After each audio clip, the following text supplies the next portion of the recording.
भगवान को यह ब्रह्मांड बनाकर क्या मिला, अगर वो है तो? क्योंकि वैसे भी यहां किसी को किसी की परवाह नहीं है।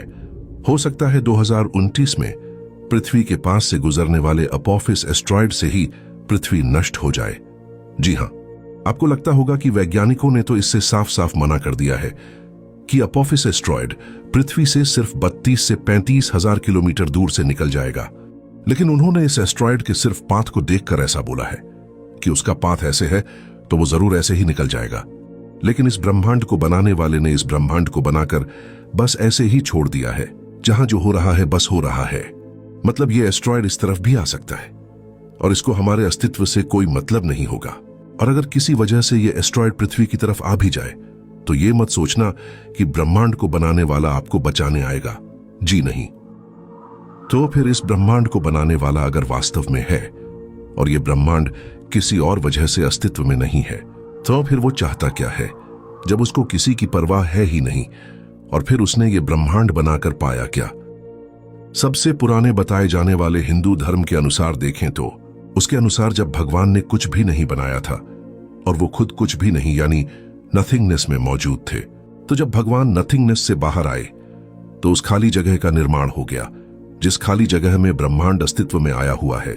और जब भगवान कुछ भी नहीं यानी नथिंगनेस में मौजूद थे तो खाली जगह तक भी अस्तित्व में नहीं थी। और भगवान के कुछ भी नहीं से बाहर आने पर ही वो खाली जगह भी अस्तित्व में आ गई, क्योंकि भगवान के नथिंगनेस से बाहर आने पर कुछ तो होना चाहिए जिसमें वो नथिंगनेस से निकल कर आएंगे। इसीलिए स्पेस यानी खाली जगह अस्तित्व में आ गई। और हां, कैसी होती है नथिंगनेस, इसकी वीडियो कमेंट में सबसे ऊपर मिल जाएगी। और फिर जब भगवान के साथ खाली जगह भी अस्तित्व में आ चुकी थी, तो क्योंकि तब समय का कोई अस्तित्व नहीं था बल्कि सिर्फ खाली स्पेस का था, तो भगवान ने जीरो टाइम में ही ये डिसाइड कर लिया कि उनके अलावा भी कुछ होगा, यानी दूसरे भगवान।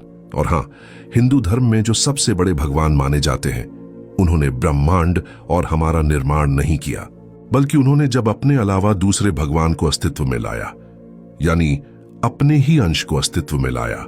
और क्योंकि वो एक ही हैं और सिर्फ दूसरे भगवान के रूप में अस्तित्व में आए, तो उन्होंने भी जीरो टाइम में यही सोचा कि उनके अलावा भी कोई होना चाहिए।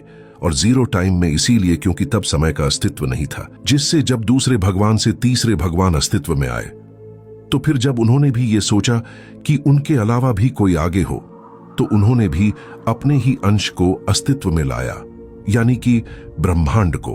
और वह कैसे, इसका हम पता कर चुके हैं, एक बड़े धमाके यानी बिग बैंग से।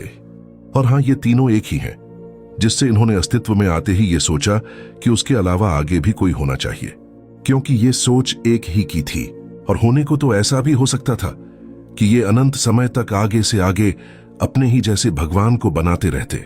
लेकिन तीसरे भगवान के अस्तित्व में आते ही उन पर बहुत सी लिमिटेशन लग चुकी थी, जो शायद पहले और सबसे बड़े भगवान ने ही किया था, जिससे वो अपने जैसे सोचने वाले भगवान की बजाय अपने अंश ब्रह्मांड को अस्तित्व में ला दिए।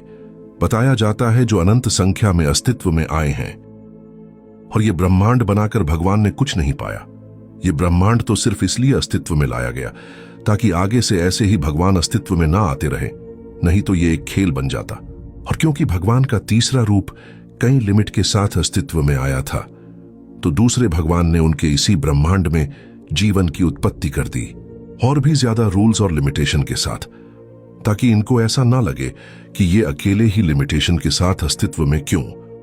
ये वीडियो मैंने बहुत ज्यादा शॉर्ट फॉर्म में बनाई है ताकि आपको अच्छे से समझ आए, अन्यथा हिंदू धार्मिक किताबों को वैसा ही समझाना जैसा उनमें लिखा है बहुत मुश्किल और टाइम खर्चीला है। और आपको ये वीडियो कैसी लगी कमेंट करके जरूर बताना।